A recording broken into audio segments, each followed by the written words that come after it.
আপনার ration card বন্ধ হয়ে আছে, রেশন ডিলার থেকে মাল পাচ্ছেন না, কোথায় যাবেন, কি করবেন, কার কাছ থেকে আধার লিঙ্ক করবেন, এসব চিন্তাভাবনা করছেন, এসব চিন্তাভাবনা ছেড়ে দিন। কারণ আজকের এই ভিডিওতে আমি একটা প্রসেস দেখিয়ে দেবো, যে প্রসেসের মাধ্যমে আপনি ঘরে বসে আপনার স্মার্টফোন দিয়ে মাত্র একটা ওটিপি যদি আপনি সাবমিট করতে পারেন, তাহলে খুব সহজেই সঙ্গে সঙ্গে কিন্তু আপনার রেশন কার্ডের সঙ্গে আধার লিঙ্ক হয়ে যাবে। সঙ্গে সঙ্গে বলার কারণ হচ্ছে আমি এই ভিডিওতে একটা রেশন কার্ডের সঙ্গে আধার লিঙ্ক করে দেখাবো এবং সঙ্গে সঙ্গে যে রেশন কার্ডের সঙ্গে আধার লিঙ্ক হয়ে যাচ্ছে সেটাও কিন্তু দেখিয়ে দেবো।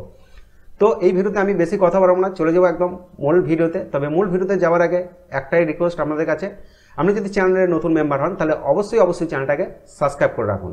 এর জন্য আমরা মোবাইলে বা কম্পিউটারে যে কোনো একটি ব্রাউজারকে ওপেন করবেন এবং গুগল সার্চ বারে লিখবেন রেশন কার্ড। রেশন কার্ড লিখে এটাকে সার্চ করবেন। সার্চ করার পর আপনার সামনে এই ধরনের অপশন আসবে।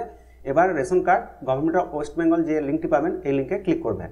এই লিঙ্কে ক্লিক করার পর আপনার সামনে ডিপার্টমেন্ট অফ ফুড আর সাপ্লাই গভর্নমেন্ট অফ ওয়েস্ট বেঙ্গলের আন্ডারে সিটিজেন হোম যে অপশনটি পাবেন এই অপশনে ক্লিক করবেন। এই অপশনে ক্লিক করার পর এখানে দেখুন রেশন কার্ড রিলেটেড কর্নার, এই অপশনে ক্লিক করবেন। এই অপশনে ক্লিক করার পর self service of ration card এই অপশনে ক্লিক করবেন। এই অপশনে ক্লিক করার পর একটু নিচের দিকে স্ক্রল করবেন।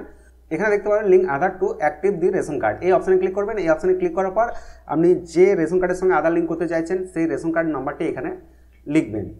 রেশন কার্ড নাম্বার লেখা হয়ে গেলে এটাকে সার্চ করবেন। সার্চ করার পর আপনার সামনে পুরো ডিটেলস চলে আসবে, অর্থাৎ ব্যক্তির নাম, ব্যক্তির বাবার নাম, আধার নাম্বার লাস্ট 4 ডিজিট এবং রেশন কার্ডটি কোন পর্যায়ে আছে সেটা এখানে দেখাবে।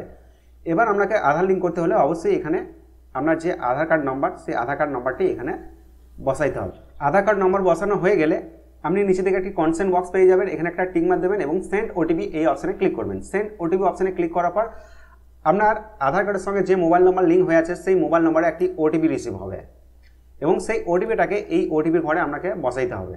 তো এই সময় আপনারা ব্যক্তির নাম এবং পুরো ডিটেলস দেখে রাখুন। পরবর্তীতে সঙ্গে সঙ্গে যে রেশন কার্ডের সঙ্গে আধার লিঙ্ক হচ্ছে সেটা কিন্তু আমি এই ভিডিওতে দেখিয়ে দেবো। এরপর আপনাকে সাবমিট এই অপশনে ক্লিক করতে হবে। সাবমিট এই অপশনে ক্লিক করার পর আপনার সেই ব্যক্তির পুরো ডিটেলস কিন্তু এখানে শো করবে। এরপর পুরো ডিটেলস ঠিক থাকলে ভেরিফাই অ্যান্ড সাবমিট এই অপশনে ক্লিক করবেন। এবার আপনার সামনে এই ধরনের হয়তো পপআপ মেসেজ আসতেও পারে, আবার নাও আসতে পারে, তবে যতটা সম্ভব আসতে পারে। এবার এখানে বলছে আপনি কি রেশন কার্ডের সঙ্গে মোবাইল নাম্বার লিঙ্ক করতে চান, যদি করতে চান তাহলে আপনি ক্লিক করুন, আর যদি না করতে চান তাহলে এক্সিট করুন। আমি রেশন কার্ডের সঙ্গে মোবাইল নাম্বার লিঙ্ক করতে চাইছি না, তাই আমি এটাকে এক্সিট করে দেবো। আমি বলেছিলাম যে রেশন কার্ডের সঙ্গে আধার লিঙ্ক সঙ্গে সঙ্গে হয়ে যাচ্ছে, তার প্রমাণটা এখানে একবার দেখে নিন। তো আমি সেই রেশন কার্ড নাম্বারটা এখানে এন্ট্রি করছি। রেশন কার্ড নাম্বার এন্ট্রি করা হয়ে গেলে সার্চ এই অপশনে ক্লিক করব।